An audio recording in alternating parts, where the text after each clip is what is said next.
এই সিম্পল একটা makeup look with light green sari, এই মেকআপ লুকটা আমি কিভাবে ক্রিয়েট করেছি সেটাই আজকে তোমাদের সাথে শেয়ার করব। তো চলো দেরি না করে শুরু করা যাক।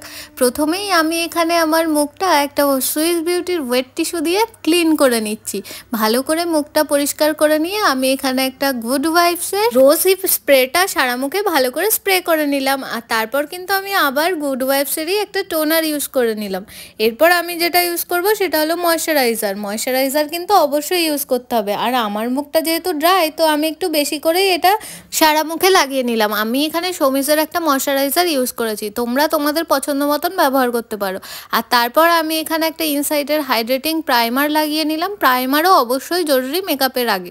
আর এখানে দেখো আমার চোখের নিচে ডার্ক সার্কেল পড়ে গেছে আর ঠোঁটের কোনায়ও কিছু কালো কালো ছোপ ছোপ রয়েছে, সেগুলোকে হাইড করার জন্য আমি একটা অরেঞ্জ কালারের কারেক্টার ইউজ করে নিলাম, যেটা ছিল ফরএভার 52 এর একটি প্যালেট। আর তারপর আমি এখানে একটা আমার স্কিনের শেডের থেকে একটু ডার্কার শেডের কনসিলার ইউজ করে নিচ্ছি।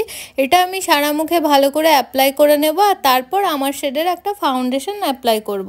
দেখো আমি এখানে ফাউন্ডেশন অ্যাপ্লাই করছি পিএসির। আর পিএসির এই ফাউন্ডেশনটা কিন্তু অনেক ভালো, সহজেই ব্লেন্ড হয়ে যায়। আর এটা কিন্তু অনেক শেডেরই রয়েছে, তোমরা চাইলে এটা ব্যবহার করে দেখতে পারো। আর তারপর এটা আমি ভালো করে ব্লেন্ড করে নেব। প্রথমত আমি এখানে পিএসিরই একটা মেকআপ ব্লেন্ডার ব্রাশ ইউজ করে নিচ্ছি।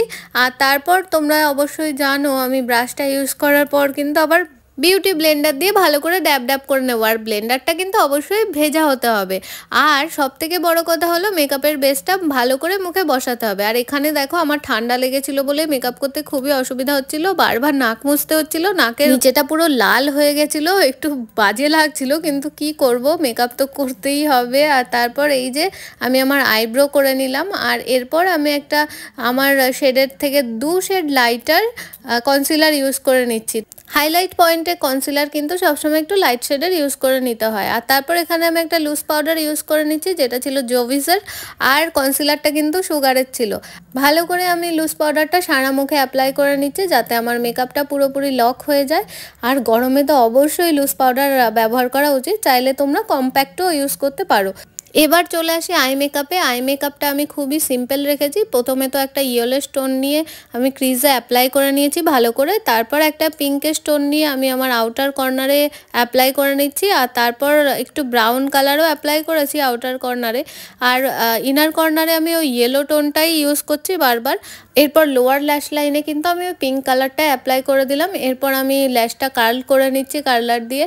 আর এইটা ছিল আমার অল টাইম ফেভারিট একটা মাস্কারা, যেটা আমার খুব পছন্দের, মেবলিন হাইপার কার্ল মাস্কারা। এটা 2-3 কোট লাগিয়ে নিলে আর ল্যাশ পড়তে লাগে না। আর ল্যাশ পড়তে গেলে সত্যি আমার খুব অসুবিধা লাগে। আমি ম্যাক্সিমাম ভিডিওতেই ল্যাশ পড়ি না, কোনো খুব কম ভিডিও এমন আছে যাতে আমি ল্যাশ অ্যাপ্লাই করেছি, শুধু মাস্কারা দিয়েই আমি কাজ চালিয়ে দিই। আর তারপর এই যে একটু টানা টানা করে একটু লাইনার লাগিয়ে নিলাম। ইনার কর্নারটাও আমি একটু টেনে দিলাম। আমার চোখটা একটু ছোট, ওই জন্য আমি একটু টানা টানা করে পরি যাতে একটু বড় দেখায়। আর নিচে কিন্তু আমি কিছু অ্যাপ্লাই করিনি কাজল বা লাইনার, আমি ওভাবেই মাস্কারা লাগিয়ে নিয়েছিলাম। এরপর আমি একটু সুগারের 3-in-1 প্যালেট থেকে আমি ওই ব্রঞ্জারটা ইউজ করে নিয়েছি। আর ব্লাশও ইউজ করে নিয়েছি। আজকে আমি লিকুইড সেরকম কিছুই ব্যবহার করিনি, ওই জন্য সবই আমি পাউডারই ইউজ করলাম। এরপর শুধু আমি ওই ফরএভার 52 এর প্যালেট থেকে লিকুইড হাইলাইটার শেডটা ইউজ করে নিচ্ছি। এটা কিন্তু খুব সুন্দর একটা শেড। দেখো আমার এর মধ্যেও আবার নাকটা বারবার মুছতে হচ্ছে, আমি কি করব। তারপর এই যে লিপ লাইনার দিয়ে ঠোঁটটা আঁকিয়ে নিলাম, এটা একটু রেডিশ মেরুন কালার ছিল। আর তারপর এই যে আমি আজকেও কিন্তু আবার সেই 30 রুপিসের লিপস্টিকটা অ্যাপ্লাই করে নেব। এই কালারটা আমার এত পছন্দ হয়েছে তার বলার না, খুব পছন্দের কালার একটা আমার।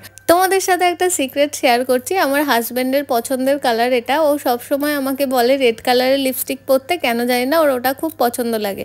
তো যাই হোক, এই যে আমার ফাইনাল লুক। আর এই লুকে আমায় কেমন লাগছে অবশ্যই জানিও। আর এখানে গাছ থেকে আমি ডাইরেক্ট ফুল ছিঁড়ে মাথায় গুঁজে নিচ্ছি, মজা করছিলাম। আর ভিডিওটি যদি ভালো লেগে থাকে প্লিজ আমার চ্যানেলটি সাবস্ক্রাইব করে দিও, আমার পাশে থেকো, ভালো থেকো সকলে, বাই।